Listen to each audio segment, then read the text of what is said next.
नमस्कार दोस्तों, आप सभी का स्वागत है आप सभी के अपन चैनल एमके के भोजपुरी पर।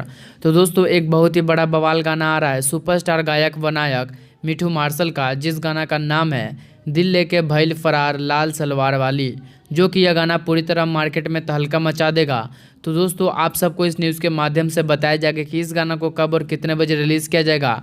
तो चलिए उससे पहले बात कर लेते हैं थोड़ी सी इस गाने को लेकर, जिस गाना का नाम है दिल लेके भइल फरार लाल सलवार वाली, जो कि इस गाना को गाए हैं सुपरस्टार गायक व नायक मिठू मार्शल। और दोस्तों, इस गाने को लिखे हैं निर्मल योगेश और आलम इम्तियाज, और इस गाने के म्यूजिक विकास यादव के द्वारा बनाया गया है और रिकॉर्डिंग धीरज धनी के द्वारा हुआ है। और दोस्तों, इस गाना के निर्माता राकेश कुमार RCA म्यूजिक का ओनर है। तो दोस्तों, इस गाना को कल सुबह 7 बजे RCA म्यूजिक भोजपुरी से रिलीज़ किया जाएगा। तो एक बार फिर से बता दें कि मिठू मार्शल के काफ़ी एक बवाल गाना दिल लेके भइल फरार लाल सलवार वाली कल सुबह 7 बजे RCA म्यूजिक भोजपुरी पर रिलीज़ किया जाएगा 15 अप्रैल को। तो दोस्तों, इस गाने का बोल आप सभी को कैसा लगा कमेंट करें, और इस वीडियो को लाइक करें और ज़्यादा से ज़्यादा फैंस ग्रुप में लोगों के पास शेयर करें।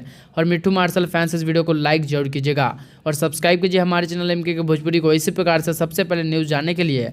और दोस्तों, आप हमें इंस्टाग्राम पर भी फॉलो कर सकते हैं, हमारा यूज़र ID है एमके के भोजपुरी, जिसका लिंक आपको डिस्क्रिप्शन मिल जाएगा। तो आप सब फॉलो जरूर कीजिएगा और आप सब कमेंट में बताइए कि आप इस सॉन्ग के लिए कितना एक्साइटेड है। तो मैं मिलता हूँ आपसे अगली वीडियो में एक और न्यूज़ के साथ, तब तक के लिए जय हिंद जय भोजपुरी।